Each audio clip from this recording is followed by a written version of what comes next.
ধরেন এই যে ছাত্রদের ভবিষ্যৎটা আসলে কি, তারা কি চায়? তারা যদি মনে করে যে আমাদের হাতে হাজার হাজার লক্ষ লক্ষ কোটি কোটি টাকা আসবে, আমরা এই কোটি কোটি টাকা দিয়ে তারপরে রাজনৈতিক দল গঠন করবো, এরকম দু একজনের কাছে শুনেছি। ধরেন একজনের কাছে টাকা পয়সা চেয়েছে বা কোনো এক জায়গায় টাকার লেনদেন হয়েছে, সেখানে শুনছি যে মানে ছাত্রদের প্রচুর টাকা পয়সা তারা ফান্ড কালেক্ট করার চেষ্টা করছে। এটা রাস্তা না। আপনি কত হাজার কোটি টাকার মালিক হবেন? জামায়াত হচ্ছে ব্যাংকের মালিক। নিশ্চয়ই শুনেছেন, ভিডিওটা অনেক লম্বা চূড়া আছে যে এজন্যই কি এত হাজার হাজার ছাত্ররা জীবন দিয়েছিল বা আহত হয়েছিল। ভিডিওর শিরোনামটায় আমি একটু আশ্চর্য হচ্ছিলাম যে এ যাবৎকালীন সমন্বয়কদেরকে গত 6 মাস যাবৎ বা উপদেষ্টা পদে যারা আছেন তাদেরকে সবচেয়ে বেশি মানসিকভাবে লোকবল দিয়া ফিজিক্যালি রাজনীতির মাঠে লাইনঘাট চালানোর পথে সবচেয়ে বড় ভূমিকা রাখছেন সাংবাদিক ইলিয়াস, কনক সারোয়ার, পিনাকি ভট্টাচার্য। তো গতকালকে সাংবাদিক ইলিয়াস তিনি রাত্রে যে লাইভটা করছেন, এটা স্পষ্ট একটা বার্তা। তলে তলে অনেক কিছুই ঘটছে যেগুলোর খবর আস্তে আস্তে তাদের কাছে পৌঁছাচ্ছে। ইভেন গেল কয়েকদিন আগে সাংবাদিক জিল্লুর রহমান তিনিও বলছিলেন ছাত্রদের অর্থনৈতিক লেনদেনের কিছু খবর তাদের কাছেও আছে। আর সাংবাদিক ইলিয়াস যখন বলছেন, নিশ্চয়ই এটা নিয়ে আর কারোর কোনো কনফিউশন নাই। ছাত্রদের যে রাজনৈতিক দল গঠনের প্রক্রিয়া চলছে, তো সাংবাদিক ইলিয়াস ভাই বলছিলেন যে কেন মানুষ আপনাদেরকে ভোট দিবে, ওয়াই, মানে আপনারা অন্যান্য দলগুলো থেকে আলাদা কোনটা, কী কারণে মানুষ আপনাদেরকে ভোট দেবে? আপনারা যেই রাজনৈতিক দল গঠনের জন্য ফান্ড কালেকশন করছেন, বিভিন্ন জায়গায় অর্থনৈতিক লেনদেন করছেন, সাংবাদিক ইলিয়াস তিনি নিশ্চয়ই রেফারেন্স ছাড়া কথা বলেন না, এটা তো নেট দুনিয়া সকলে জানে। তো সাংবাদিক ইলিয়াসের মুখ দিয়ে যখন এই কথাগুলো চলে আসে, তখন বুঝতে হবে যে সমন্বয়কদের দিন আসলে কতটা খারাপ সামনের দিকে আসতে যাচ্ছে। তাদেরকে সাপোর্টিং শ্রেণী হিসাবে এই মুহূর্তে পলিটিক্যালি কেউ নাই, নন পলিটিক্যালিও যারা ছিল তারাও কিন্তু আস্তে আস্তে তাদের প্রতি বিরক্ত হচ্ছেন। মেইন কারণ কি জানেন?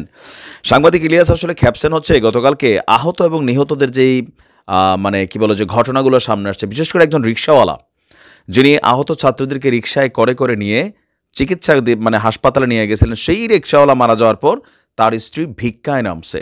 এটা আমিও আমার প্রত্যেকটা ভিডিওতে বলছি যে এক একজন এক এক ধরনের সুযোগ সুবিধা, লাইফস্টাইল, বিয়া শাদি বাই করুন, বাট যাদেরকে দিয়ে আপনারা, তারা আসলে তাদের জন্য কি করা হচ্ছে, কেন তাদের রাস্তায় নামতে হচ্ছে?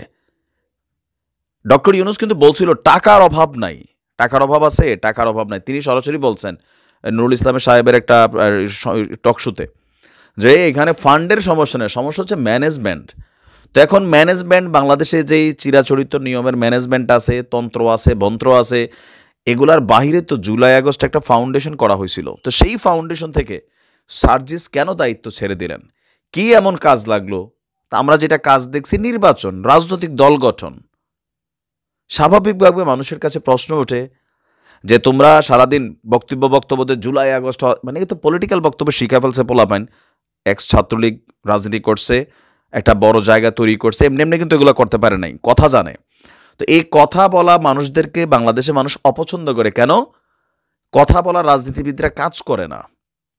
সাংবাদিক ইলিয়াস এটাই বলছিলেন যে আপনারা কয় টাকার ফান্ড ক্রিয়েট করে একটা জামাতের একটা প্রতিষ্ঠানের যে টাকা আছে, বিএনপিওয়ালার একজন ব্যাংকের মালিকের যেই টাকা আছে, আপনারা কি ওই টাকাটাও এখানে কালেকশন করে আইনা এখানে আলাদা কোনো ন্যারেটিভ ক্রিয়েট করতে পারবেন যে মানুষ আপনাদেরকে ভোট দিবে?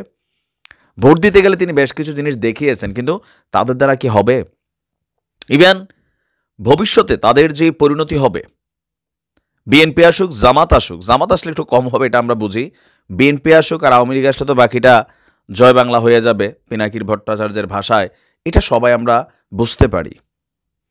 সমন্বয়করা এই মুহূর্তে টোটালি রং একটা ট্র্যাকে হাঁটছেন। রাজনীতির দলটা রং ট্র্যাক না, রং ট্র্যাক হচ্ছে জুলাই আহতদের ব্যাপারে এই যে একটা বক্তব্য টুস করে চলে আসে আহত লীগ, অথবা এরা চিকিৎসা পাচ্ছে, একটু ধৈর্য ধরো বাবা। হ্যাঁ, সার্জিস হাসনাত বলতেছিল যে একটু ধৈর্য ধরেন, আমরা দেখতেছি। তুমি কিতা দেখতেছো? কেন এই কাজগুলো 6 মাসে হইল না? যার কারণে সাংবাদিক ইলিয়াসের মতন সাপোর্টার যখন এই উপদেষ্টা বা সমন্বয়কদের থেকে সরে যাবে, তখন বুঝতে হবে যে দিনটা কতটা খারাপ কিন্তু সামনের দিকে আসতে যাচ্ছে। যদি এটা নিয়ে একটা আলাদা অধিদপ্তর হচ্ছে, মন্ত্রণালয় হচ্ছে, কি হচ্ছে আমরা শুনছি, তো এগুলো হইতে হইতে তো আরও 2-4 জন চিরজীবনে লাগে পঙ্গু হয়ে যাবো, বিকলাঙ্গ হয়ে যাবো, মরেও যেতে পারে। এখন ডাক দিলে মানুষ পাবেন, আহতরা ডাক দিলে আপনাদের উপর বিপদ আসবে। আপনাদের সরকার থাকাকালীন যদি এরা এই সুস্থ চিকিৎসা না পায়, আওয়ামী লীগের সময় প্রত্যেকটারে ধৈরা ধৈরা পঙ্গু করে দেওয়া হবে। এরা এটা ডিজার্ভও করে তখন রাজনৈতিক দৃষ্টিভঙ্গিতে। এরকমই ঘটবে এদের কপালে। আর এই সরকারের অবস্থায় এরা ভিক্ষা করে খাইতে হবে, যে নমুনা দিনে আসতেছে। আর বাকি সমন্বয়করা কেউ উপদেষ্টা হয়েছেন, হেলিকপ্টার চড়েন, লাল গালিচায় হাঁটেন, কেউ দামি গাড়ি কিনা ফেলছেন, নামি জায়গায় বিয়ে শাদী করতেছেন। এগুলো মানুষের ফোকাস চলে আসতেছে।